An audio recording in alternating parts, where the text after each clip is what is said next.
لا قوة إلا بالله العلي العظيم أعوذ بالله من الشيطان اللعين الرجيم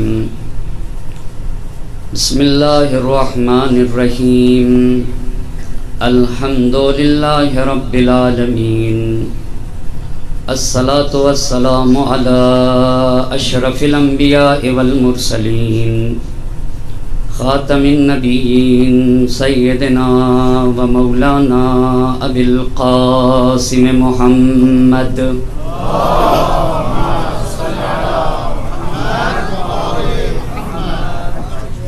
وعلى أهل بيته الطيبين الطاهرين المعصومين ولعنة الله على أعدائهم أجمعين أما بعد وقد قال الله سبحانه تبارك وتعالى في كتابه الحكيم وقوله الحق بسم الله الرحمن الرحيم إن الله اشترى من المؤمنين أنفسهم وأموالهم بأن لهم الجنة يقاتلون في سبيل الله صلوات پڑھتے ہیں.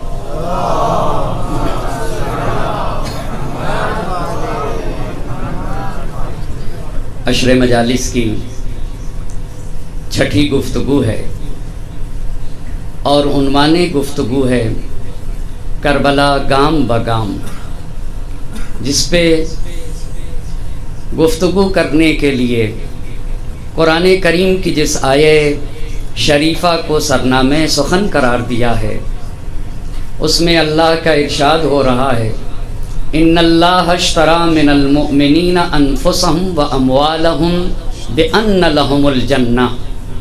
اللہ نے صاحبان ایمان سے ان کے نفس اور مال کو خرید رکھا ہے، اس کے مقابل میں کہ اپنے نفس اور مال کو ہماری راہ میں دیتے ہیں اور ہم انہیں جنت دیں گے.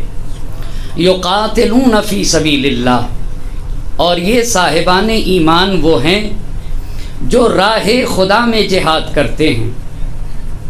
اور اس کے بعد قرآن نے کہا فیقتلون و یقتلون، جب راہ خدا میں جہاد کرے گا انسان تو یا تو قتل کرے گا یا قتل کیا جائے گا. وعدن علیہ حقا فی التوراۃ والانجیل والقرآن، یہ اللہ نے توریت میں، انجیل میں، قرآن کریم میں یہ وعدہ کیا ہے. ومن اوفی بعہدہ من اللہ، اور اللہ سے زیادہ وعدے کی وفا کرنے والا دوسرا انسان، دوسری ذات کون ہو سکتی ہے.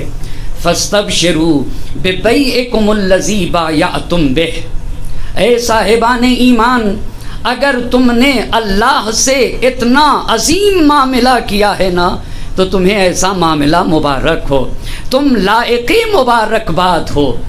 التائبون العابدون الحامدون السائحون الراکعون الساجدون الآمرون بالمعروف والناہون عن المنکر والحافظون لحدود اللہ وبشر المؤمنین. کہا صاحب ایمان جو عابد ہو، تائب ہو، عابد ہو، حامد ہو، سائح ہو، آمر بالمعروف ہو، والناہی عن المنکر ہو، اور حدود الہی کی حفاظت کرنے والا ہو. وبشر المؤمنین، پھر ایسے مومنین کو بشارت دی جائے. تو حسین کا کاروان عشق، جس کاروان عشق کے سالار کو حسین شہید کہا جاتا ہے، جب یہ کارواں مکے میں پہنچا اور مکے میں پہنچنے کے بعد جب اہل کوفہ کو یہ پتہ چلا، اب میں نے یہ فیصلہ کیا ہے کہ بغیر کسی تمہید کے آج اپنی بات جہاں کل چھوڑی تھی وہیں سے شروع کر دیا جائے. ایام اضحیٰ کی 6 تاریخ ہے اور کچھ ہی دن باقی رہے ہیں آپ کے خدمت میں اپنے معروضات کو عرض کرنے کے لیے، اسی لیے بغیر تمہید کے اپنی باتوں کو یہاں ہی سے جہاں سے کل چھوڑا تھا وہیں سے شروع کر دوں گا. تو جب کوفے والے کو پتہ چلا پہلی بات یہ پتہ چلی کہ امام حسین علیہ الصلاۃ والسلام نے یزید کی بیعت سے انکار کر دیا، یہ پہلی بات۔ دوسری بات یہ پتہ چلی کہ صرف انکار ہی نہیں کیا، انکار کر کے مدینہ سے مکہ مکرمہ چلے آئے۔ اور تیسری بات یہ پتہ چلی کہ کسی بھی صورت پہ حسین بیعت کرنے کے لیے تیار نہیں ہے، کہا اپنے خون کا قطرہ قطرہ حسین دے دیں گے مگر یزید کی بیعت نہ کریں گے۔ اہل کوفہ کو جب پتہ چلا تو سلیمان ابن سرد خزائی کے گھر میں جمع ہوئے۔ کل یہ عرض کر چکا، وہاں کا پہلا خط یہ تھا جس میں لکھنے والے سلیمان ابن سرد خزائی، مسیب ابن نجبہ اور رفاع ابن شداد، حبیب ابن مظاہر، یہ پہلے لوگ تھے جنہوں نے سب سے پہلا خط لکھا ہے۔ اس خط میں کیا تھا اس کا میں خلاصہ کروں۔ انہ لیس علینا امام فاقبل لعل اللہ ان یجمعنا بک علی الحق، ہمارا کوئی امام نہیں ہے ہمارے سر پہ، آپ تشریف لائیے، شاید آپ کے وجود کی برکت سے ہم حق پہ مجتمع ہو سکیں۔ میرے سوال کا اور میرے اس بات کو عرض کرنے کا مقصد یہ ہے کہ اس خط پہ سوچنے کی ضرورت ہے۔ اس خط پہ یہ کہا جا رہا ہے کہ ہمارا کوئی امام نہیں ہے، یعنی اس میں دوستی کی، اخلاص کی اور اس بات کی بو آ رہی ہے کہ ہدایت کی خواہش کی جا رہی ہے۔ اس خط میں اخلاص کا تذکرہ ہے، دوستی کا تذکرہ ہے، اور ساتھ ساتھ یہ کہا جا رہا ہے کہ ہمارے لیے کوئی امام نہیں، اگر آپ آ جائیں تو ہمیں امید ہے کہ ہم آپ کے ذریعے سے ایک دل ہو سکیں اور حق پہ جمع ہو سکیں۔ یہ پہلا خط تھا۔ لیکن اس کے بعد جو دوسرا خط ہے جس کے لیے تاریخ نے ارشاد شیخ مفید رحمۃ اللہ علیہ نے لکھا ہے کہ 150 خط، اور یہ 150 خط کیسے تھے؟ جس کے اوپر 1 کی، 2 کی، 3 کی، 4 لوگوں کی دستخط موجود تھی۔ اس کو لے کر کون چلا ہے؟ 150 خط جس پہ 1 کی، 2 کی، 3 کی، 4 کی دستخطیں۔ اس پہ قیس ابن مصہر سیداوی، عمارہ بن عبید سلولی اور تیسری فرد عبد الرحمن ابن عبداللہ ابن قدن ارحبی، یہ 3 لوگ لے کر آئے تھے۔ اس کے بعد پھر 2 دن کے بعد یہ خط، ایک اور خط لکھا گیا۔ اس خط کو توجہ کرنے کی ضرورت ہے۔ اس خط کے یہ الفاظ تھے، ان الناس ینتظرونک، اس پہ بھی غور کرنے کی ضرورت ہے۔ آقا لوگ آپ کا انتظار کر رہے ہیں۔ بھئی پہلے خط میں کیا لکھا تھا؟ اِنَّهُ لَيْسَ عَلَيْنَا إِمَامٌ فَأَقْبِلْ لَعَلَّ اللَّهَ أَن يَجْمَعَنَا بِكَ عَلَى الْحَقِّ، یہ پہلا خط۔ دوسرے خط پہ کیا لکھا ہوا ہے؟ اِنَّ النَّاسَ يَنْتَظِرُونَكَ، لوگ آپ کا انتظار کر رہے ہیں۔ لَا أَرَايَ لَهُمْ فِي غَيْرِكَ، آپ کے سوا کسی اور پہ، کسی اور کی امامت کو قبول کرنے والے نہیں ہیں۔ یہ دوسرا خط ہے۔ لیکن ذرا تیسرے خط کو غور سے پڑھنے کی ضرورت ہے۔ خط کے ذریعے سے خط بھیجنے والے کی ذہنیت کا بھی اندازہ لگے گا، اور اس تیسرے خط سے خوب اندازہ ہو رہا ہے کہ ان کو مکتوب الیہ کی، یعنی سید الشہداء کی ذرہ برابر معرفت نہ تھی۔ یہ جو تیسرا خط تھا، بھائی امام علی مقام جس نے یہ کہا تھا کہ میری نگاہ میں یزید کی حکومت، یزید کا تخت و تاج پوری دنیا، ایک امام علی مقام نے کہا تھا لمازہ کی حیثیت رکھتی ہے، اس تنکے کی حیثیت ہے جو دانت میں، اس ریزہ جو دانت میں پھنس جائے۔ الا حر یدعو ہذہ اللمازۃ لاہلھا، کیا تم میں کوئی آزاد نہیں جو اس لمازے کو، یعنی یزید کا تخت و تاج، یزید کی حکومت، یزید کی دنیا حسین کی نگاہ میں اس ریزے جیسی ہے تو دانت میں پھنسا ہوا کرتا ہے۔ تو اب یہ جو تیسرا گروہ تھا، یہ جتنے تھے علماء نے لکھا اکثر اس میں سے حسین کو قتل کرنے کے لیے آ گئے۔ انہوں نے لکھا کیا تھا؟ ان کے خط میں ہر جگہ دنیا کی بو آ رہی ہے۔ آپ یہ بتائیے، پہلا جملہ اس خط میں تھا اخضر الجناب، کھیتیاں لہلہا رہی ہیں، اس کا مطلب یہ ہے کہ یہ اپنی ذہنیت کو بتا رہے ہیں، خط نہیں لکھ رہے ہیں، اپنی ذہنیت کا پتہ بتا رہے ہیں کہ ہماری ذہنیت مکمل مادی ذہنیت ہے، اس کے علاوہ ہم کچھ سوچتے ہی نہیں ہیں۔ آپ ان کے الفاظ پہ، اچھا تم امام حسین سے کہہ رہے ہو کھیتیاں لہلا رہے ہیں، جو زہرا کا لال کہہ رہا ہے کہ پوری دنیا میری نگاہ میں کفی الظلال ہے، فیض زلال کا سائے کی طرح ہے۔ اس حسین سے تم کہہ رہے ہو کھیتیاں لہلا رہی ہیں، جو کہہ رہا ہے لمازے کی طرح ہے، اس سے کہہ رہے ہو کہ تالاب لبریز ہو چکے ہیں، جو کہہ رہا ہے کہ تنکے کی طرح ہے پوری دنیا، تم اس سے کہہ رہے ہو۔ اس کا مطلب یہ ہے کہ تم مذاق طبیعت حسینی سے بالکل اجنبی ہو، تمہیں ذرہ برابر حسین کی معرفت نہیں۔ انہوں نے کہا اخضر الجناب عینات الثمار تمت الجمام، تالاب لبریز ہو چکے ہیں، درختوں میں پھل ثمر رسیدہ ہو چکے ہیں۔ اس کا مطلب یہ ہے کہ انہیں بالکل امام عالی مقام سے ذرہ برابر ان کو معرفت نہ تھی، تو انہوں نے لکھا کیوں؟ انہوں نے لکھا کیوں؟ انہوں نے یہ دیکھا، توجہ کریے گا، انہوں نے یہ دیکھا کہ اگر جب پورا کوفہ حسین کو خط لکھ رہا ہے تو یہ نہ کوئی غرض مرض نہ تھی، صرف یہ تھا کہ اگر حسین یہاں آ گئے اور حسین نے کوفے کو فتح کر لیا تو ہم کو بھی یہ کہنے کو مل جائے گا کہ ہم نے بھی خط لکھا تھا، ہمیں بھی کوئی مقام مل جائے، ہمیں بھی کوئی پوسٹ مل جائے، ہمیں بھی کوئی کرسی مل جائے۔ یہ منافقت کا اظہار کیا جا رہا تھا، یہ منافقت کا اظہار کیا جا رہا تھا۔ اب جب اتنے خط آ گئے جس کے اوپر بتایا نا 150 تو لکھا ہے ارشاد شیخ مفید نے، سید ابن طاؤس رحمۃ اللہ علیہ نے لکھا ہے 12,000 خطوط، اور بعض مورخین نے لکھا ہے کہ تمہار بھیجے گئے امام علی مقام کو، جس پہ سے ایک ایک تمہار پہ 600 لوگوں کے خط، 600 لوگوں کے دستخط کیے ہوئے تھے۔ اتنے ہوا تو اب امام حسین علیہ السلام کی بنیادی سوال یہ ہے کہ امام علی مقام کی ذمہ داری کیا بنتی ہے، کیا بنتی ہے؟ اب میں ایک ایک ترتیب سے بات کو عرض کرنا چاہوں گا۔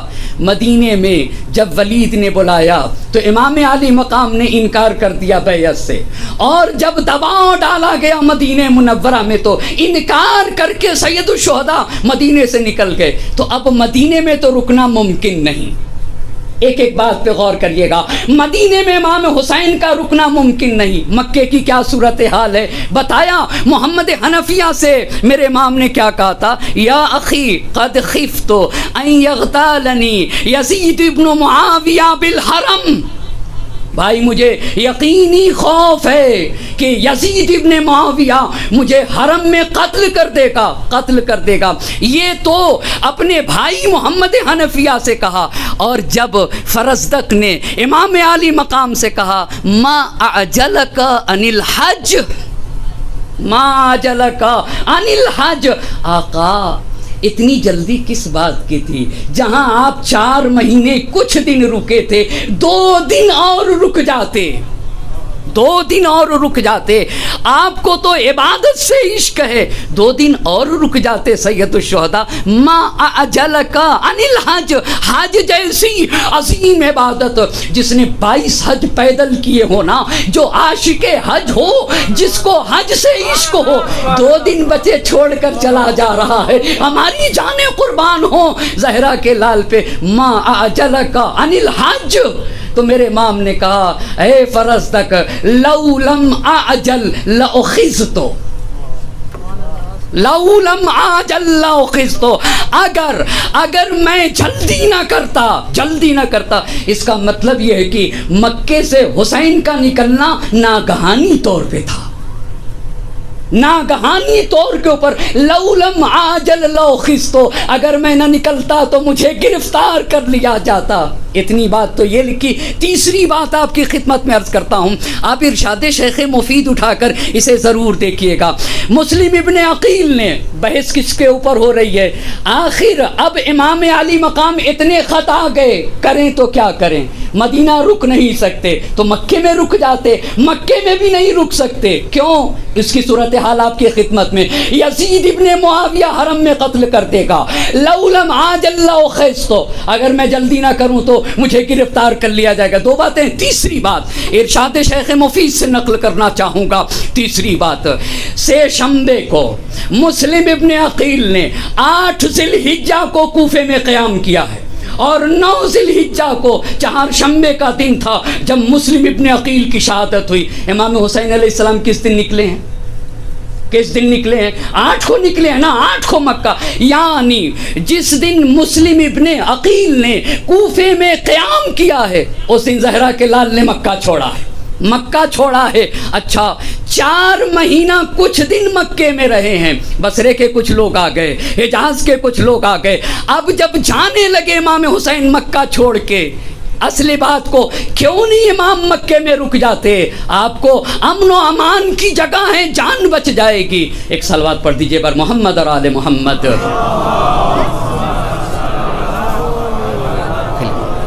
آپ رک جائیے، مکہ مکرمہ میں رک جائیے۔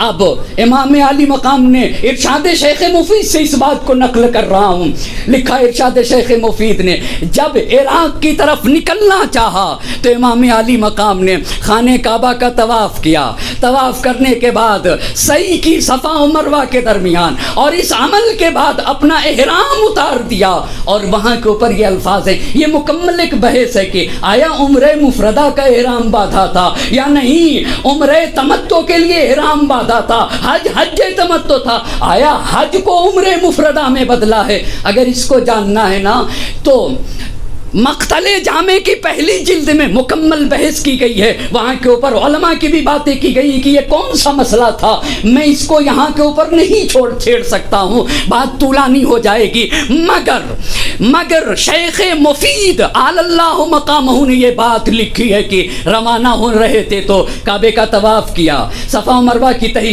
سعی کی، احرام اتار دیا، احرام اتارنے کے بعد پھر یہ جملہ لکھتے ہیں حج کو عمرے میں بدل دیا۔ کیوں؟ اس لیے کہ جب انسان کو یقین ہو کہ وہ حج مکمل نہیں کر سکتا، اس لیے امام کو یقین تھا کہ میں حج مکمل نہیں کر سکتا ہوں۔ کیوں یقین تھا؟ اب اس جملے کو آپ کی خدمت میں عرض کرنا چاہتا ہوں۔ خافہو حسین کو ڈر ہوا کہ ان یوخذ علیہ، حسین کو گرفتار کر لیا جائے، فینفذ الی یزید ابن معاویہ، اور گرفتار کر کے یزید ابن معاویہ کے پاس بھیج دیا جائے۔ تو آپ لکھتے پس تیزی سے امام حسین علیہ السلام مکے سے روانہ ہو گئے۔ اس کا مطلب یہ ہوا کہ اب اتنے 12,000 خط آ گئے سید ابن طاؤس کے مطابق، 150 خط جس کے اوپر 4 لوگوں کی دستخطیں موجود تھیں ارشاد مفید کے مطابق، اور تبری کے مطابق 53 خط تھے، اور اسی طریقے سے دیگر لوگوں کے مطابق کی تومار آئے تھے جس کے اوپر 600 لوگوں کی دستخطیں موجود تھیں۔ خوب اب حسین کیا کریں؟ مکے میں مدینے میں رک نہیں سکتے، مکے میں رک نہیں سکتے۔ تیسری بات عرب کا، سرزمین عرب کا سب سے آباد ترین خطہ کون؟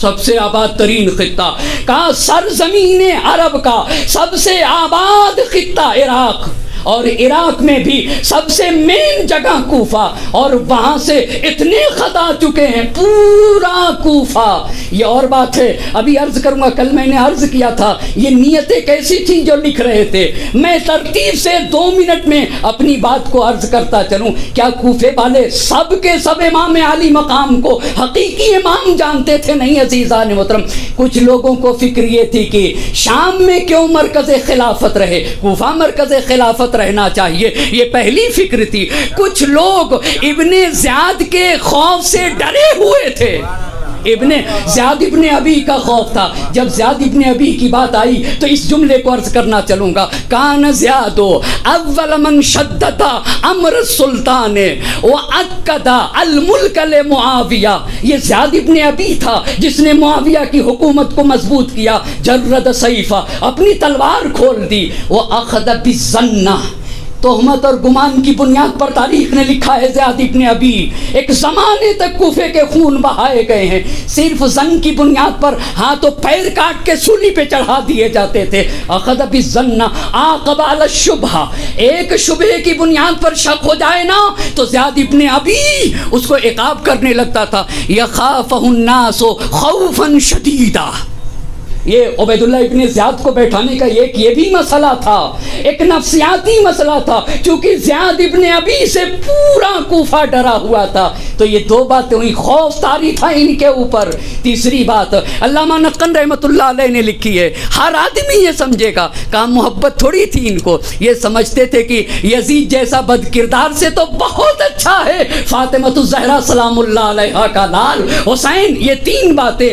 چوتھی بات کیا تھی؟ کچھ ہی خاص ہی مخلص تھے جنہوں نے وہ پہلا خط لکھا تھا، ایک صلوات پڑھیں بر محمد اور آل محمد۔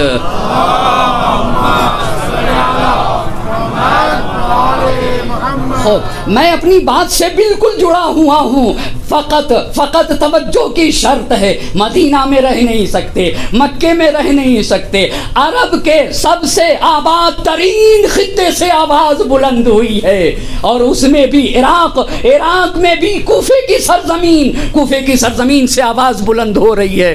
اچھا، چوتھی بات، آپ کے دوستوں نے بھی تو حبیب ابن مظاہر نے خط لکھا ہے، مسیب ابن نجبہ نے خط لکھا ہے، رفاع ابن شداد نے خط لکھا ہے، سلیمان ابن سرد خزائی نے خط لکھا ہے۔ تو اب حسین کے سامنے کیا راستہ ہے؟ صرف ایک ہی راستہ بچتا ہے کہ حسین کوفے کے لیے روانہ ہو جائیں۔ مگر حسین کسے کہا جاتا ہے؟ کتنی تدبیر اختیار کی ہے زہرا کے لال نے کوفہ جانے کے لیے۔ کوفے جانے کے لیے خط آ گئے، مگر جو سیاسی اعتبار سے، اجتماعی دید کے اعتبار سے، جو تقوی کے اعتبار سے، جو پرہیزگاری کے اعتبار سے، جو ذہانت کے اعتبار سے، جو سیاست کے اعتبار سے میرا مورد اعتماد ہوگا، جو صاحب ایمان ہوگا، جو خود میرا خون ہوگا، ہمارے خون سے ہوگا، اس کا انتخاب کیا۔ یہاں کے اوپر مسئلہ آتا ہے سفیر حسینی کے انتخاب کا، جسے ہم اور آپ مسلم ابن عقیل کہتے ہیں۔ اچھا، اب انتخاب کا مسئلہ آئے گا، کیوں؟ کوفے کے جا کے حالات کا اندازہ لگانا ہوگا، ان کے ہاں کتنی سچائی پائی جاتی ہے، اہل کوفہ کے ہاں کتنی صداقت پائی جاتی ہے۔ تو اس کے لیے تو مورد اعتماد ہی شخص چاہیے نا، مسلم ابن عقیل کا انتخاب ہوتا ہے۔ اب توجہ کرنے کی ضرورت ہے، مسلم ابن عقیل کو جب بلایا گیا، مگر اس سے پہلے امام عالی مقام نے یہ جتنے خط آئے تھے ان سارے خطوں کا ایک جواب لکھا، مگر وہ آپ سے پوچھنا چاہوں گا، وہ خط کا جو جواب لکھا ہے وہ کس کے ہاتھ بھیجا؟ آیا مسلم ابن عقیل خط لے کر گئے تھے یا نہیں؟ مسلم ابن عقیل کے علاوہ دو نامہ بر تھے جو کوفے کے تھے، وہ خط لے کر گئے تھے۔ مسلم ابن عقیل کے ہاتھ خط نہیں بھیجا گیا ہے، دو نامہ بر کو، جس میں سے ایک ہانی ابن ہانی ہے، دوسرا سعید ابن عبداللہ حنفی ہیں، انہیں بلا دیا اور خط لکھا۔ خط کیسے لکھا ہے امام علی مقام نے؟ من الحسین ابن علی الى المؤمنین والمسلمین من اہل الکوفہ الى ملئ من المؤمنین والمسلمین، اہل کوفہ کے بزرگوں کے نام حسین ابن علی کا خط، ان ہانیا وسعیدا قدم علی بکتبکم، ہانی اور سعید۔ ارشاد شیخ مفید رحمت اللہ نے لکھا ہے کہ آخری نامہ بر جو سب سے آخر میں خط لے کر آئے تھے وہ دو کون تھے؟ ہانی تھے اور سعید ابن عبداللہ حنفی تھے۔ اسی لیے میرے امام نے کہا ان ہانیا وسعیدا قدم علی بکتبکم، تمہارے خط لے کر آئے ہانی اور سعید، وکانا، جملہ سنیے گا، وکانا آخر من قدم علی من رسلکم، یہ تمہارے سب سے آخری دو قاصد تھے جو میرے پاس آئے ہیں۔ اللہ جانے قربان ہو زہرا کے لال پہ، امام مبالغہ نہیں کرتا ہے، امام زیادہ روی نہیں کرتا ہے، امام کی بات تو حق اور حقیقت پہ مبتنی ہوا کرتی ہے۔ کتنے بھی خط آئے ہوں، وقد فہمت کل الذی اقتسقتم وذکرتم، جو تم نے جو لکھا ہے میں نے ان کا بغور مطالعہ کیا ہے، میں نے تمہارے خط کو پڑھا ہے۔ ومقالۃ جلکم، اکثر کا تمہارے سے، اکثر کا یہ کہنا ہے کہ انہو لیس علینا امام اقبل لعل اللہ ان یجمعنا بک علی الحق والہدی. حسین حسین اگر آپ آ جائیں نا ہمارے سروں پہ امام نہیں جانے قربان ہو جائیں. وہ قوم کتنی سرفراز قوم ہوگی جس کے سر پہ صرف امام ہی نہیں ہے، زندہ امام موجود ہے.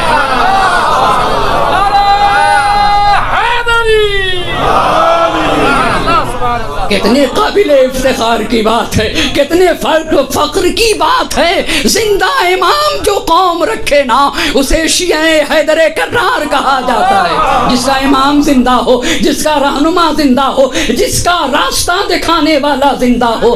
انہو لیس علینا امام اقبل لعل اللہ ان یجمعنا بک علی الحق والہدی. یہ لکھا تھا نا، امام نے کہا تھا. تم میں سے اکثر کی باتیں یہ تھیں. وقد بعثت الیکم، اب ارشاد شیخ مفید سے اس عبارت کو نقل کر رہا ہوں. وقد بعثت الیکم، ماضی کا صیغہ استعمال کیا. یہ نہیں کہا بھیج رہا ہوں، میں نے بھیج دیا. یہ کیوں کہا؟ یہ کیوں کہا؟ جیسے بالکل ایسے ہی ہے نا، ایسے ہی ہے. نماز قائم نہیں ہوئی، ہم کہتے قد قامت الصلاۃ، قائم ہو چکی. قد قامت الصلاۃ، نماز قائم ہو چکی. کہاں بھی قائم ہوئی؟ ابھی تو آپ قد قامت الصلاۃ کہہ رہے ہیں. ابھی تکبیرۃ الاحرام کہاں کہا اور آپ کہہ رہے ہیں قد قامت الصلاۃ. عربی کا قاعدہ ہے نا، جو امر آئندہ متحقق الوقوع ہو، جس کا واقع ہونا یقینی ہو، جس کا واقع ہونا یقینی ہو، واقع ہونا یقینی ہو. ایک مثال دوں نا، مثال کے طور پر امتحان ہو رہا تھا، میں پرچہ لکھ کے آ گیا اور ابھی رزلٹ نکلا نہیں. کہنے لگا پاس ہو گیا، پاس ہو گیا، پاس ہو گیا. یہ کیسے آپ نے کہہ دیا پاس ہو گیا؟ کیونکہ مجھے معلوم ہے سوال کے جواب صحیح لکھے ہیں. چونکہ پاس ہونا یقینی تھا اس لیے میں نے کہہ دیا پاس ہو گیا. کہا قد بعثت الیکم، اسی لیے زہرا کے لال نے کہا بھیج دیا میں نے. قد بعثت الیکم اخی، اخی، اخ کا اضافہ یا متکلم کی طرف، یہ بھی خود ایک تلطف کے اوپر دلیل ہے. قد بعث الیکم، قد بعثت الیکم اخی وابن امی وثقتی من اہل بیتی. وثقتی، آپ کو پتا ہے جس پہ امام معصوم اعتماد کرے اسے مسلم ابن عقیل کہا جاتا ہے.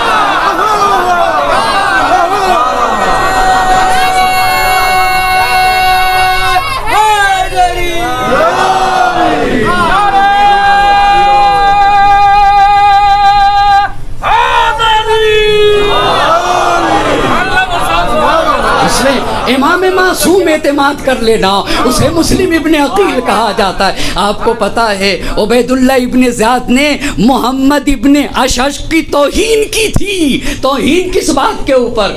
کہا کتنا ناکارہ انسان ہے یہ محمد ابن اشعث. کون ہے یہ؟ ہر فرد قبیح اور خبیث انسان ہے. جودھا کا بھائی تو ہے، بھئی جودھا کا بھائی تو ہے. اس کو کہا عبید اللہ ابن زیاد نے ایک آدمی کے مقابل میں ہماری اتنی فوج کو تم نے تباہ و برباد کر دیا. مسلم ابن عقیل کے اوپر ٹوکتا ہوا عبید اللہ ابن زیاد نے محمد ابن اشعث سے کہا تھا شرم نہیں آتی ہے؟ ایک آدمی ہے اور ایک آدمی پہ تو نے ہماری فوج کو تباہ کر دیا، نیست و نابود کر دیا. تو جواب میں اس نے لکھا ہے تمہیں پتا کیا سلح شور، ایسا شیر عجیب الفاظ لکھے ہیں جس کے ہاتھ میں کاٹ دینے والی تلوار ہے.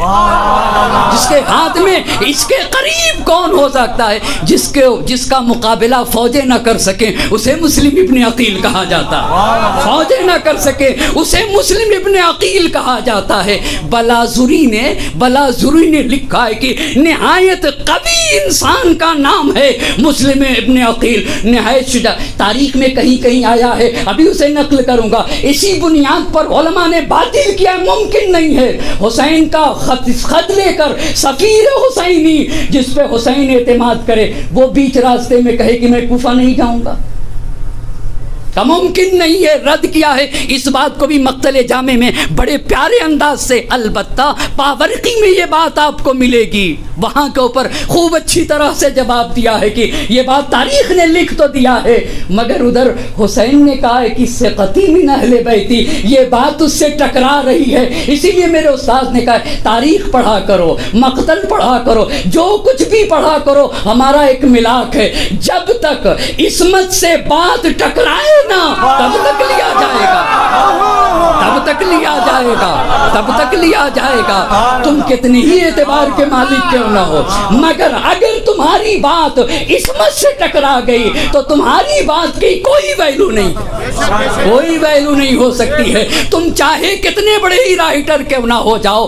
اب آئیے، وَقَدْ بَعَثْتُ إِلَيْكُمْ أَخِي وَابْنَ عَمِّي وَثِقَتِي مِنْ أَهْلِ بَيْتِي، ثقتی وَأَمَرْتُهُ، میں نے اپنے بھائی کو حکم دے رکھا ہے أَن يَكْتُبَ إِلَيَّ بِحَالِكُمْ وَأَمْرِكُمْ وَرَائِكُمْ فَإِن كَتَبَ إِلَيَّ۔ اب ترجمہ کیے بغیر صاحبان، یہ تو میں صرف برکت کے لیے کر رہا ہوں، وگرنہ مجھے بہت معاف کریے گا، چونکہ یہ مجلس پڑھنے کا طریقہ ہے کہ پڑھ کے ترجمہ کرتے ہیں، ہمارے بزرگان ترجمہ کرتے آئے ہوئے ہیں، برکت کی خاطر ترجمہ کرتے آئے ہوئے ہیں، میں تو صرف برکت کی خاطر، بلکہ یوں بھی کہہ سکتا ہوں نا، اس سے میرا بھی تو امتحان لیا جا سکے گا بھائی کہ میں خود صحیح ترجمہ کر رہا ہوں یا نہیں کر رہا۔ ایک صلوات پڑھیں بر محمد اور آل محمد۔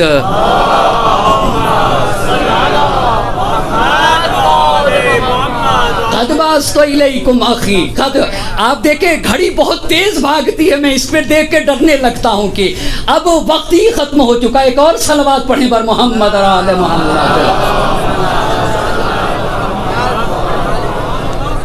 آپ لوگ جاگ کر ایک صلوات پڑھیں بر محمد اور آل محمد۔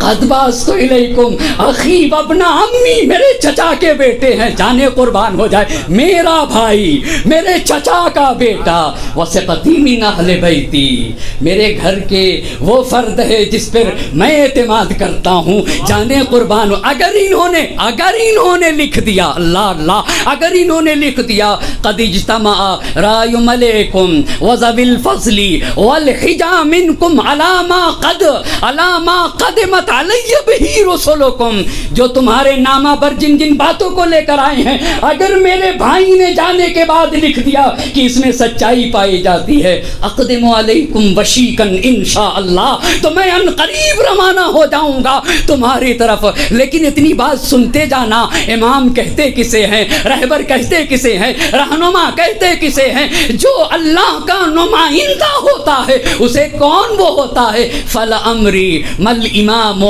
إِلَّا الْعَامِلُ بِالْكِتَابِ وَالْآخِذُ بِالْقِسْطِ وَالدَّائِنُ بِالْحَقِّ وَالْحَابِسُ نَفْسَهُ عَلَى ذَاتِ اللَّهِ۔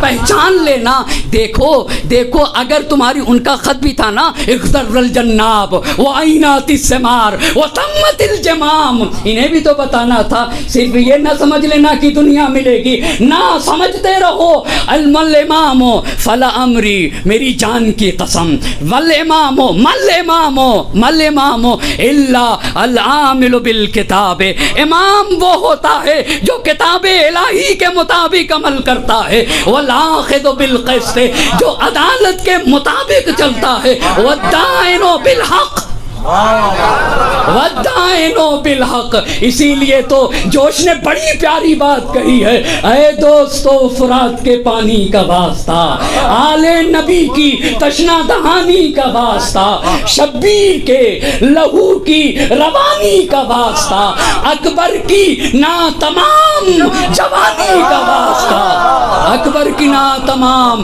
جوانی کا واسطہ، اے دوستو فرات کے پانی کا واسطہ، آل نبی کی تشنہ دہانی کا واسطہ، شبیر کے لہو کی روانی کا واسطہ۔ میں ان اشعار کو ضرور پڑھتا ہوں، مگر مجھے حسین سے عشق ہے، بہت توجہ کرنے کی ضرورت ہے، اور یہ اشعار معرفت حسینی کی طرف لے جاتے ہیں۔ اے دوستو فرات کے پانی کا واسطہ، آل نبی کی تشنہ دہانی کا واسطہ، شبیر کے لہو کی روانی کا واسطہ، اکبر کی نہ تمام جوانی کا واسطہ، بڑھتی ہوئی جوان امنگوں سے کام لو، ہاں تھام لو حسین کے دامن کو۔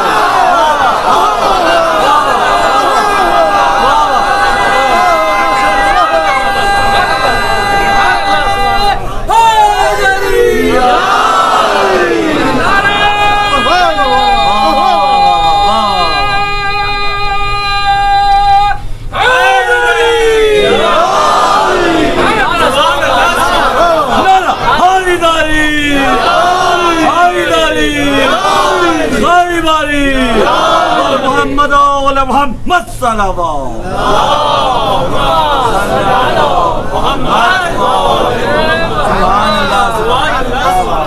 فلا امری مل امامو الا العامل بالکتاب والآخذ بالقسط والدائن بالحق والحابس نفسہ علی ذات اللہ، جو اپنے وجود کو ذات پروردگار کے لیے وقف کر دے اسے امام کہا جاتا ہے، جو وقف کر دے اپنے وجود کو۔ والحابس نفسہ علی ذات اللہ ہے، جو اپنے وجود کو ذات پروردگار کے لیے وقف کر دے اسے امام کہا جاتا ہے۔ خط لکھ دیا میرے امام نے۔ خط لکھنے کے بعد بہت توجہ کرنی، یہ تو خط لکھا ہے مکے میں، ابھی مکے ہی میں تو امام میں عالی مقام ہے۔ میں کتنا سوچ رہا تھا، ابھی مکے سے میں نہ نکل سکا، محرم کی 6 تاریخ آ گئی ہے، مگر میں بغیر کسی بھی بات کو کہے ہوئے آگے بڑھوں گا۔ بلا لیا ہانی ابن سعید، ہانی ابن ہانی کو، سعید ابن عبداللہ حنفی کو بلا لیا، کہا یہ خط لے کے کوفہ چلو، کوفہ تم چلو، اور میں پیچھے سے اپنے بھائی مسلم ابن عقیل کو بھیجتا ہوں۔ توجہ کرنے کی ضرورت ہے، مسلم ابن عقیل کو بھیجتا ہوں۔ اچھا، اس کے بعد مسلم ابن عقیل کو بلایا، قیس ابن مسہر سیداوی کو بلایا، عمارہ بن عبید سلولی کو بلا لیا، اور عبد الرحمن ابن عبداللہ ابن قدن ارحبی کو بلا لیا۔ کتنے لوگ آ گئے آپ مجھے بتائیں ذرا ایک مرتبہ، 4 لوگ ہوئے یا نہیں ہوئے؟ کون کون؟ مسلم ابن عقیل پہلی بات، قیس ابن مسہر سیداوی 2، تیسرا انسان عمارہ بن عبید سلولی، یہ تیسرا انسان ہے۔ چوتھا انسان کون ہے؟ عبد الرحمن ابن عبداللہ ابن قدن ارحبی۔ اچھا، مسلم ابن عقیل کے ساتھ 3 لگائے، 3 انسان کو۔ مسلم ابن عقیل اکیلے تھوڑی گئے تھے، وہ تو قاصد 2 روانہ ہوئے۔ قاصد کون تھے بھئی؟ قاصد تو ہانی ابن ہانی تھے اور سعید ابن عبداللہ حنفی تھے۔ مسلم ابن عقیل کو بلا دیا اور مسلم ابن عقیل کے ساتھ ان 3 شخصیتوں کو لگایا، اور اس کے بعد ارشاد شیخ مفید سے اور تبری سے اس بات کو نقل کر رہا ہوں، اس کے بعد کہا مسلم ابن عقیل کو تقوی الہی کی وصیت کی، اور دوسری بات یہ کہی کہ مسلم ابن عقیل اپنی ماموریت کو چھپائے رکھنا، جس کام سے تم جا رہے ہو نا اسے اوپن نہ کرنا، اسے مخفی رکھنا، اور تیسری بات واللطف کا، لوگوں کے ساتھ نرمی کرنا، لوگوں کے ساتھ مہربانی کریے گا۔ پس تقوی الہی کی پہلی وصیت، ماموریت کو چھپانے کی دوسری وصیت، تیسری وصیت لوگوں کے ساتھ مہربانی کریے گا۔ اور اس کے بعد امام علی مقام نے مسلم ابن عقیل سے کہا کہ اگر ان لوگوں کو دیکھا کہ یہ اپنی رائے پر متفق ہیں، یعنی جو کہہ رہے ہیں اس میں سچائی پائی جاتی ہے، تو ہمیں خط لکھ دیجیے گا، ہمیں جلدی سے آگاہ کریے گا، میں آؤں گا۔ اتنی بات تو تبری اور ارشاد شیخ مفید نے لکھا، لیکن ابن عاصم کوفی نے ایک اور بات لکھ دی اپنی کتاب الفتوح میں۔ ابن عاصم کوفی نے لکھا، اس کے بعد مسلم ابن عقیل کو بلا کر امام علی مقام نے مسلم ابن عقیل کے حق میں ایک دعا کی، اور وہ دعا کی کہ مسلم ابن عقیل، مجھے امید ہے کہ مجھے اور تمہیں اللہ درجہ شہادت پہ فائز کرے گا، مجھے اور تمہیں اللہ درجہ شہادت پہ فائز کرے گا، یعنی تم بھی شہید ہوگے، میں بھی شہید ہوں گا۔ اور اس کے بعد لکھا ہے کہ مسلم کوفے جاؤ، نصرت الہی میں قدم رکھ دو، یہاں تک کہ تم کوفے جاؤ پہنچو۔ اور دیکھو انہوں نے لکھا ہے کہ حسین نے مسلم ابن عقیل کو اپنے سینے سے لگا لیا، خدا حافظی کیا۔ مسلم ابن عقیل کی اب یہاں کے اوپر ماموریت کا آغاز ہوتا ہے، مسلم ابن عقیل کو کوفے جانا ہے، مگر کوفے ڈائریکٹ تھوڑی گئے، مسلم ابن عقیل اپنے 3 رہنما کے 3 ساتھیوں کے ساتھ، رہنما کی بات نہیں ہے، 3 ساتھیوں کے ساتھ، پہلا ساتھی، بہت معاف کریے گا اگر بات کو دہراتا ہوں تو، مگر میں مجبور ہوں بعض چیزوں کو دہرانے کے اوپر۔ پہلا ساتھی قیس ابن مسہر سیداوی، دوسرا ساتھی عمارہ بن عبید سلولی، اور تیسرا ساتھی آپ بتائیں گے کون ہے؟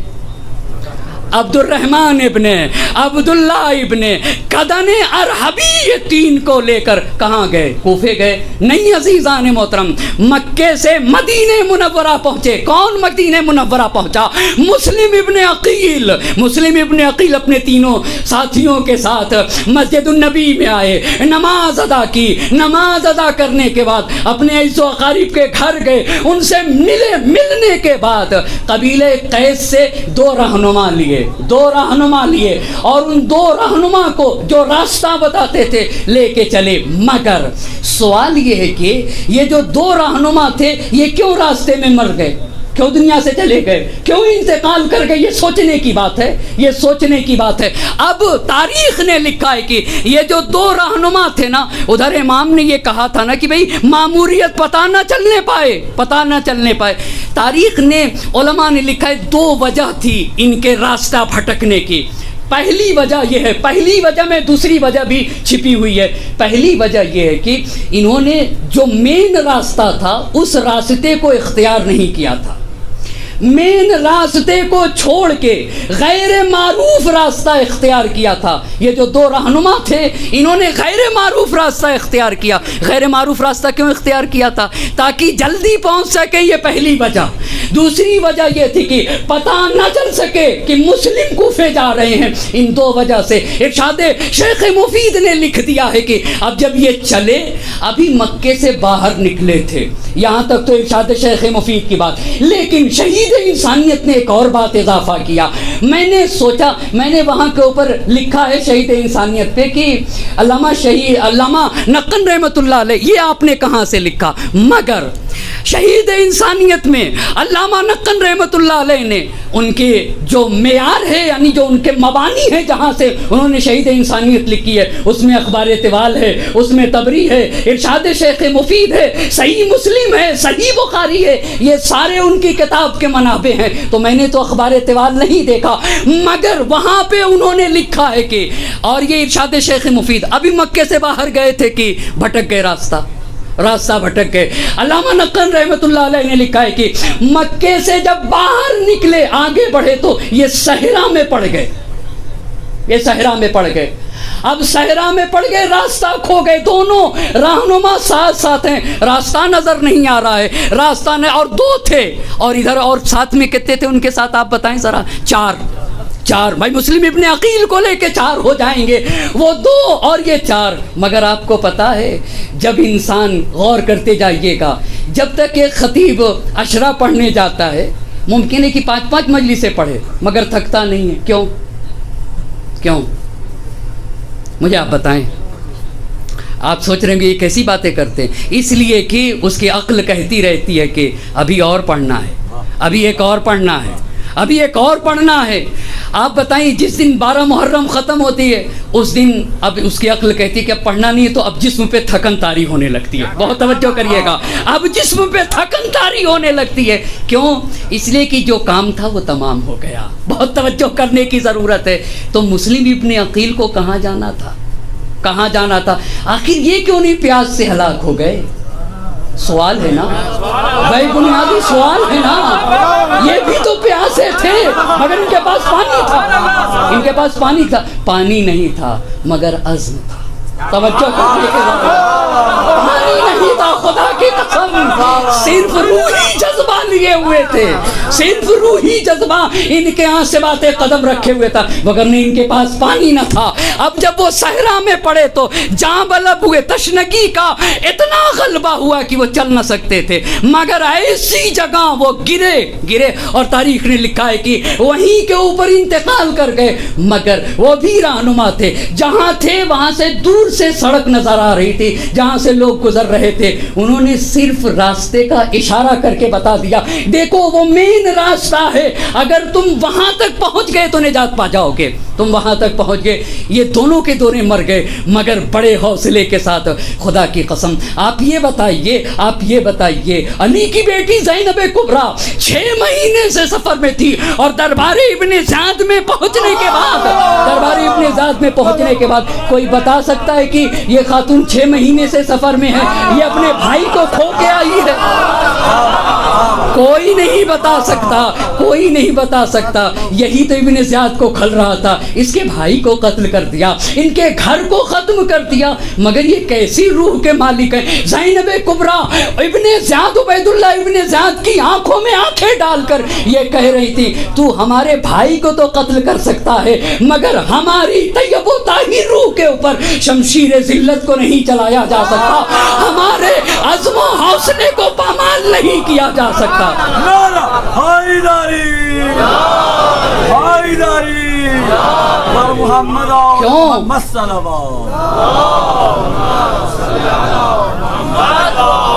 ہمارے عزم و حوصلے کو بس نہیں کیا جا سکتا. کیوں؟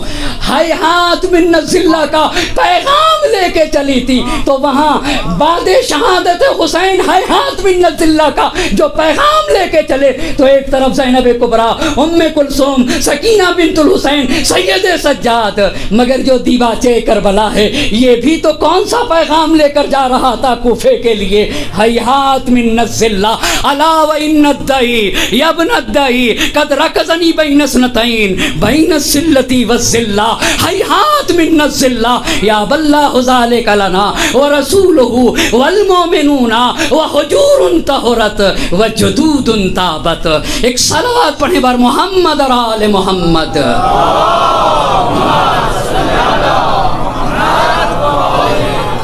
لے کے چلے. اب جب وہ انتقال کر گئے مگر مسلم ابن عقیل اور ان کے 3 ساتھی چلتے گئے. ایک مسافت طے کرنے کے بعد ایک جگہ کے اوپر پہنچے جو قبیلے خبیت کی جگہ تھی. وہاں کے اوپر ایک چشمہ تھا. وہاں پر یہیں پہ تاریخ نے لکھا ہے, توجہ کریے گا, یہیں پہ تاریخ نے لکھا ہے کہ مسلم ابن عقیل نے امام حسین کو خط لکھ دیا. لکھا ہے تاریخ نے, سب نے اس کو باطل کیا ہے. ہو ہی نہیں سکتا کہ مسلم ابن عقیل کہیں کہ میں امید ہار چکا ہوں, نا امید ہو چکا ہوں, حسین مجھے معاف کر دیجئے, کوفے کسی اور کو بھیج دیجئے. اور تاریخ نے لکھ دیا کہ قیس ابن مسہر سیدابی کے ساتھ زہرا کے لال کے نام ایک خط لکھ کے بھیج دیا. مقتل جامع جا کر اس کا مطالعہ کرے وہاں کے اوپر واضح طریقے سے. جو مسلم ابن عقیل ایسا ہو, بلازری نے کہا نہایت شدہ انسان کا نام ہے. عبید اللہ ابن زیاد نے کہا کہ ایک مسلم ابن عقیل کے اوپر 500 کی فوج بھاری ہو جائے, اما وہ حسین جس پر حسین اعتماد کر دیں, وہ مسلم ابن عقیل کہے گا کہ میں نہیں جا سکتا, مجھے ڈر لگ رہا ہے, میں کمزور انسان ہوں, میں طبیعت کا کمزور انسان ہوں.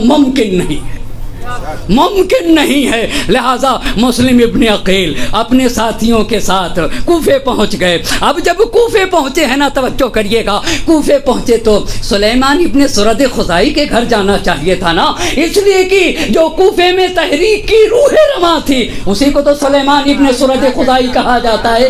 تو کیوں مختار ثقفی کے گھر رک گئے؟ کیوں مختار ثقفی کے؟ بہت ڈھونڈ رہا تھا, تبری دیکھا نہیں ملا. یاد رکھنے کی ضرورت, بار بار اس لیے کہنا چاہتا ہوں کہ اپنے علماء کے قدر و منزلت کو جاننا ہوگا. ہم اگر اپنے علماء کو زندہ نہ کریں گے تو کیا دوسرا ہمیں پوچھے گا؟ اگر ہم نے اپنے علماء کی قدر نہ کی تو یاد رکھیے گا آئندہ ہماری بھی کوئی قدر نہ کرے گا. کیوں؟ اس لیے کہ ہم نے جب ناقدری کی ہے تو دوسرا کیسے ہماری قدردانی کرے گا؟ ہم نے پہچانا کہاں کتنا عظیم سرمایہ ہمارے پاس ہے. عزیزان محترم, ہم تو چھوٹی چھوٹی چیزوں میں الجھے رہ گئے. بڑی پیاری بات کہی ہے محسن قراتی صاحب نے. اور میں ایک بات اور کہتا ہوں, میں نے سوچا تھا کہ نہیں کہوں گا مگر یہ کہنا ضروری سمجھتا ہوں کہ اشرا ایسا ہو, اتنی صمیمیت کے ساتھ ہونا چاہیے کہ اس سماج کا, اس مخاطبین کی ہر فرد اپنی بات کو پڑھنے والے خطیب سے کہہ سکے. آپ کے ہاں یہ بات تھی, آپ نے یہ کہاں سے کہہ دیا, ایسے کہاں سے کہہ دیا, یہ بات کہاں سے پڑھ دیا. ایسا ماحول بننا چاہیے سرزمین کم کا. اما اتنی صمیمیت دکھاؤ تو, تاکہ جونیئر, یہ تو یہاں کے الفاظ ہیں نا دنیا کے, اس لیے میں کہہ رہا ہوں, وگرنہ طالب علم ہوا کرتا ہے, ورنہ جونیئر سینئر یعنی اتنی صمیمیت برقرار کی جائے کہ ہر چھوٹا, ہر بڑا, ہر مساوی, اقران, دوست و احباب, ہر کوئی اطمینان کے ساتھ اپنی بات کو کہہ سکے اور اچھی طرح سے کہہ سکے. اب آئیے, اسی لیے شہید انسانیت میں لکھا ہے کہ حالات بتاتے ہیں. آپ وہاں مراجعہ کر لیں, آپ کو وہاں مل جائے گا. حالات بتاتے ہیں کہ مسلم ابن عقیل جب کوفے پہنچے ہیں نا, تو سلیمان ابن سرد خزائی کوفے میں موجود نہ تھے, اس لیے مسلم ابن عقیل سلیمان ابن سرد خزائی کے گھر نہ گئے. وگرنہ اگر سلیمان ابن سرد خزائی موجود ہوتے تو مسلم ابن عقیل سلیمان ابن سرد خزائی کے گھر جاتے, لیکن مختار ابن ابو عبید ثقفی کے گھر گئے. اہل کوفہ کو پتہ چل گیا. اب آئیے عزیزان محترم, سفیر حسینی آ گیا. اللہ اللہ اللہ اللہ, کتنی پیاری بات لکھی ہے کہ مایوسیوں سے چھائی ہوئی تاریک گھٹا میں جب مسلم پہنچے ہیں نا, تو اب امید کی شعائیں نظر آنے لگی ہیں. اب ہم کو ظلم و بربریت سے نجات ملے گی, اب ہم سکون کی سانس لے سکیں گے, اب ہم سر اٹھا کے چل سکیں گے, ہم عزت کے ساتھ چل سکیں گے, جی سکیں گے. کیوں؟ اس لیے کہ یہ اس کا نامہ برائے, اس کا سفیر آیا ہے جس کا کہنا ہے موت فی عز خیر من حیات فی ذل. دیکھو, ذلت کی زندگی سے عزت کی موت بہتر ہے. بات کو سمیٹ رہا ہوں, مگر جب پتہ چلا تو جمع ہو گئے شیعان حیدر کرار, اور جمع ہونے میں اس میں حبیب ابن مظاہر بھی گھر میں جمع ہیں. اور توجہ کریے گا, کیا شان رہی ہوگی اس مجمع کی, خدا کی قسم, جہاں سفیر حسینی, شیعان حیدر کرار, ولو یہ کہ مختصر, ہاں ایک تاریخ گھٹا ضرور تھی, مگر وہاں کے اوپر خط حسین کا تھا. پڑھنے والا مسلم ابن عقیل تھے, سننے والے عابس ابن ابی شبیب شاکری تھے, حبیب ابن مظاہر موجود تھے. حسین کا خط کھول دیا مسلم ابن عقیل نے, کھولنے کے بعد پڑھ دیا. جب پڑھا ہے حسین ابن علی کا خط, تو تاریخ نے لکھا ہے کہ لوگوں کی آنکھوں سے آنسو کی بارش ہو رہی تھی. اور اس کے بعد ابھی مسلم ابن عقیل نے حسین کا خط تمام ہی کیا تھا. ایک مرتبہ عابس ابن ابی شبیب شاکری اپنی جگہ سے کھڑے ہو گئے, فحمد اللہ واسنا علیہ ثم قال لا اخبرک عن الناس ولا اعلم ما فی انفسہم. مسلم, میں لوگوں کے بارے میں تو کچھ نہیں جانتا, میں لوگوں کی ضمیر سے آگاہ نہیں ہوں, ولا اغرک منہم, اور میں لوگوں کی طرف سے آپ کو دھوکہ بھی نہیں دے سکتا. جانے قربان ہو جائیں عابس ابن ابی شبیب شاکری کے اوپر. میں نے تاریخ میں پڑھا تھا, جس نے کربلا کے میدان میں جب گیا ہے عابس ابن ابی شبیب شاکری, تو اپنی زرہ اکھا کر دوسری جگہ پھینک دی اور کہا آؤ لڑنا ہے نا, عابس سے تو بغیر زرہ کے لڑو.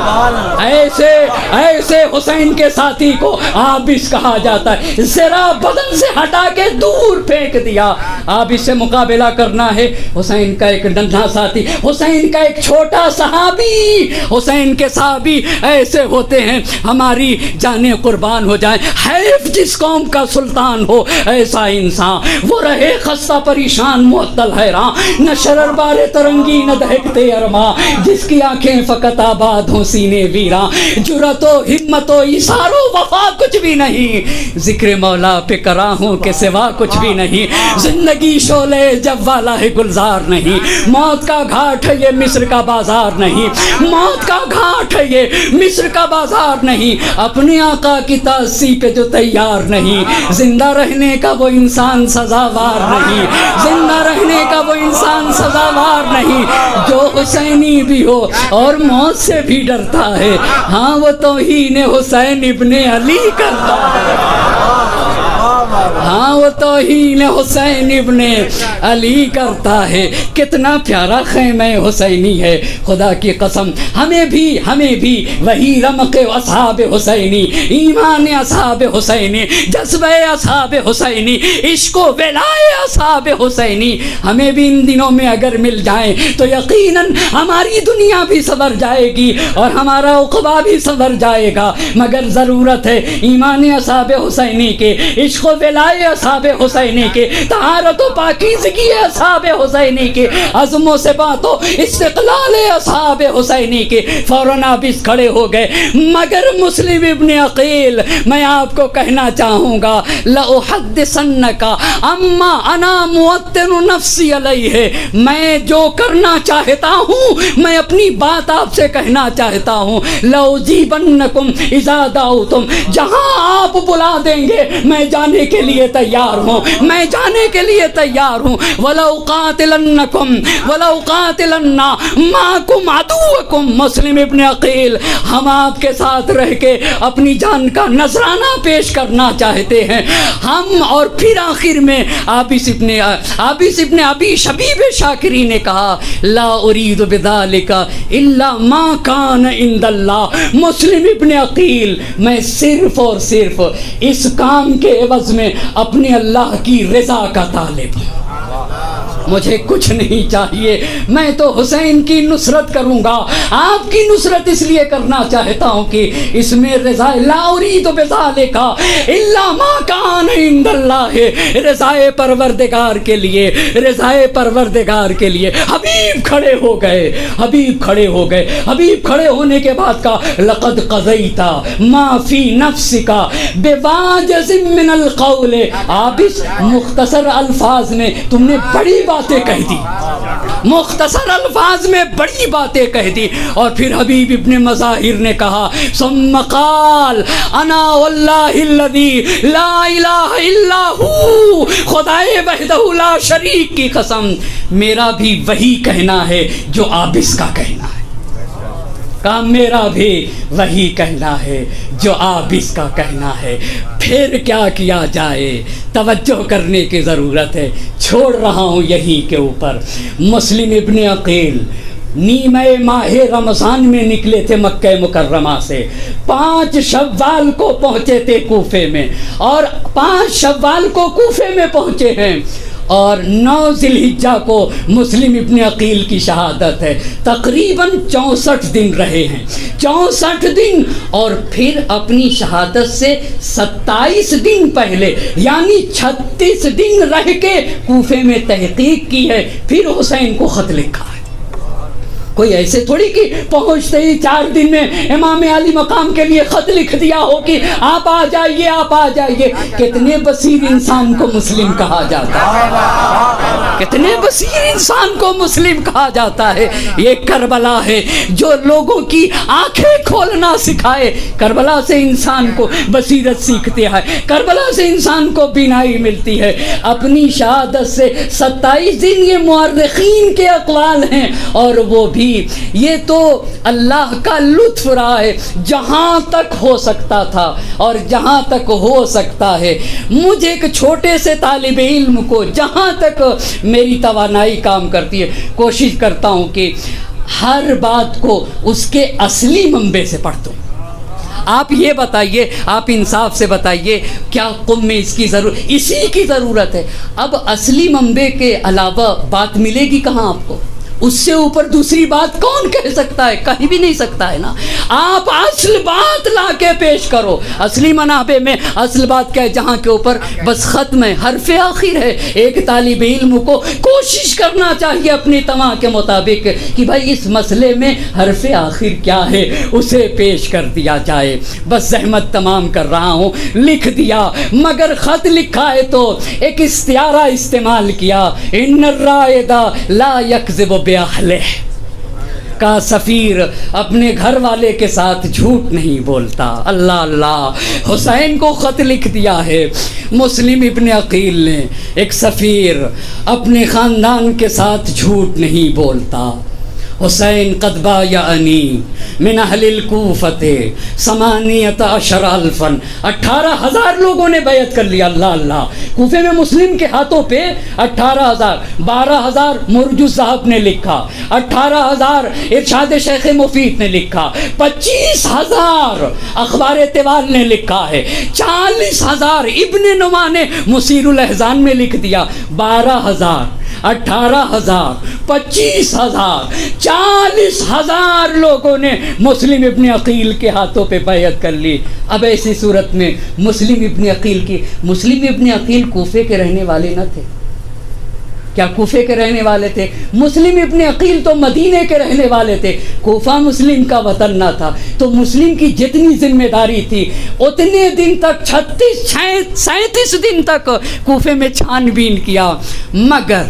مگر کیا پتا تھا کیسے کیسے لوگ ان خط لکھنے والوں میں چھپے ہوئے تھے. مسلم نے لکھ دیا ان الرائد لا یکذب اہلہ, جھوٹ نہیں بولتا. حسین 18,000 کے لوگوں نے بیعت کر لیا, 18,000 لوگوں نے بیعت کر لیا. فاقبل, تشریف لے آئیے. فإن الناس كلهم معك, سارا کوفہ آپ کے ساتھ ہے, سارا کوفہ آپ کے ساتھ ہے. لا رأی لهم فی آل بنی امیہ, فی آل معاویہ, آل معاویہ سے ان کو کوئی لگاؤ نہیں ہے. بس عزیزان محترم, حسین کا قافلہ آگے بڑھ رہا تھا. محرم کی 6 تاریخ ہے. راستے میں میرے حسین کو غنودگی طاری ہو گئی اور امام علی مقام نے کلمہ استرجاع پڑھ دیا, انا للہ و انا الیہ راجعون. ہم سب اللہ کے لیے ہیں اور ہم سب کو اللہ کی بارگاہ میں پلٹ کے جانا ہے. جوان علی اکبر آگے بڑھ گیا. بابا انا للہ کہنے کا کیا سبب ہے؟ بیٹا میں نے خواب میں دیکھا ہے کہ کوئی کہہ رہا تھا کہ ایک قافلہ آگے جا رہا ہے اور موت اس کے پیچھے پیچھے جا رہی ہے. اولسنا علی الحق, بابا کیا ہم حق پہ نہیں ہیں؟ بیٹا اگر ہم حق پہ نہ ہوں گے تو کون حق پہ ہوگا؟ اجرکم اللہ, سن نہ سکو گے. کیا میدان میں حسین کو اس کا غم تھا کہ میرا بیٹا اکبر جا رہا ہے؟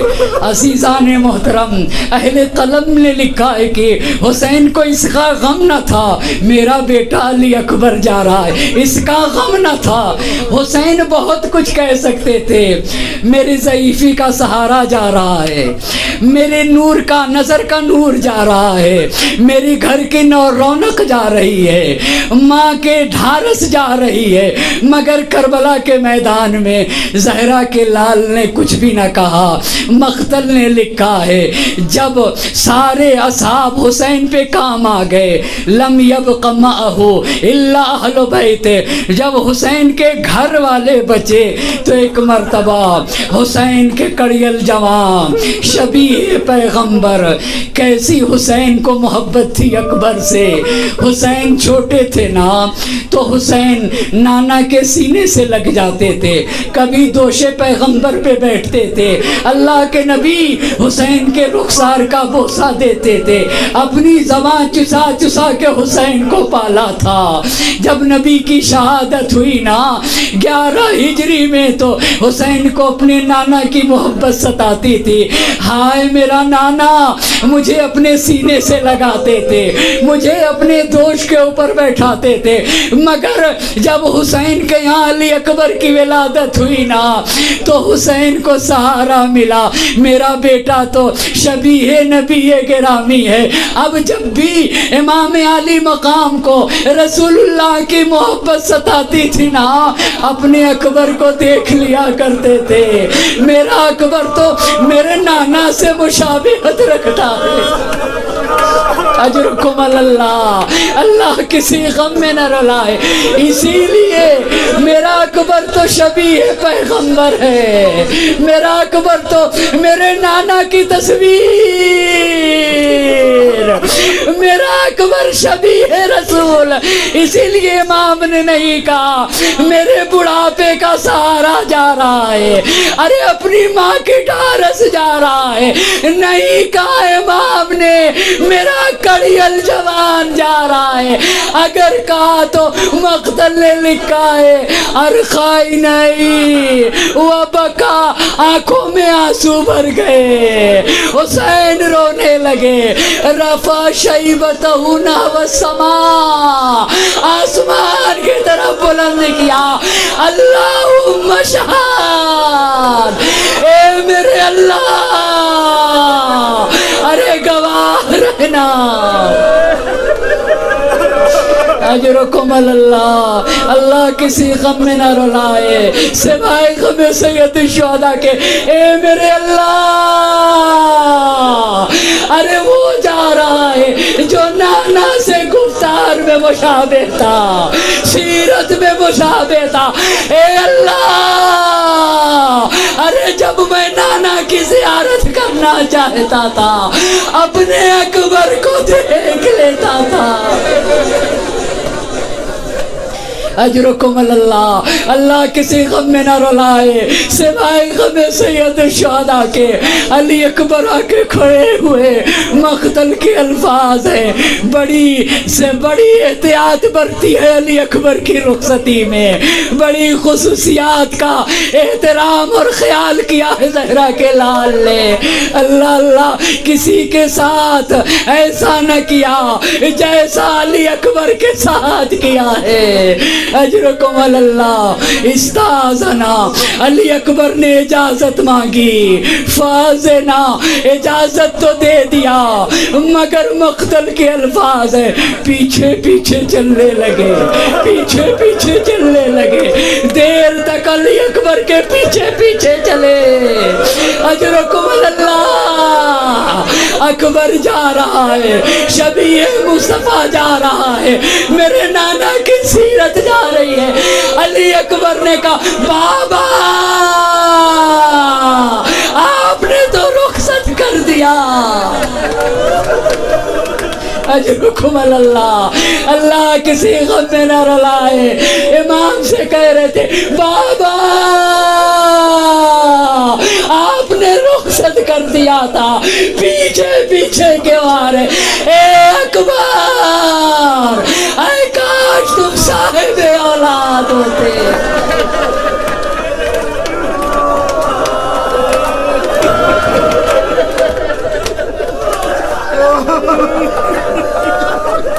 اے کاش تم صاحب اولاد ہوتے، اے کاش بوڑھا باپ مقتل نے لکھا ہے دیر تک پیچھے چلتا رہا، اے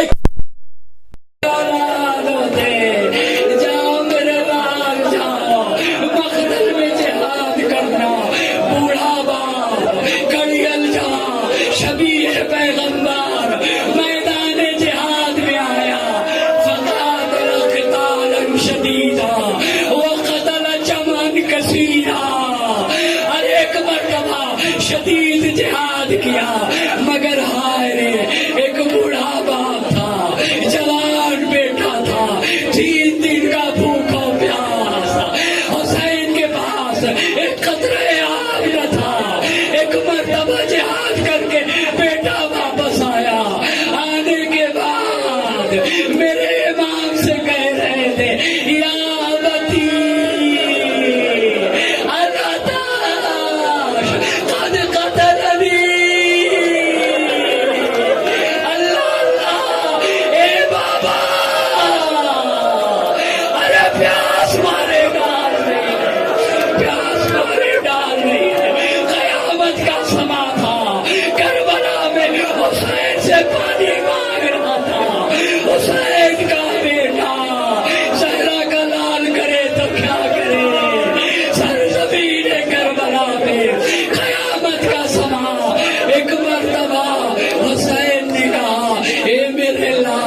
رکھ دو.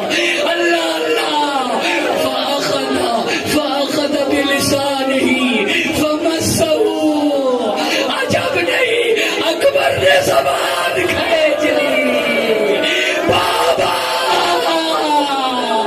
آپ کی زبان میں کانٹے پڑے ہوئے، کانٹے پڑے ہوئے، کانٹے پڑے ہوئے. ایک مرتبہ حسین نے اپنی انگوٹھی دے دی. اے میرے لال، لو میری انگوٹھی اپنے منہ میں رکھ لو. اے میرے لال اکبر. ارے نانا تمہیں ساقی، نانا تمہیں کوثر سے سیراب کریں گے، چند لمحے جہاد کر لو.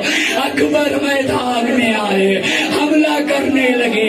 مرہ کا بیان ہے اگر اکبر ادھر آئے نیزے سے وار کر دوں گا. اللہ اللہ.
جب اٹھے تو کہتے والد دنیا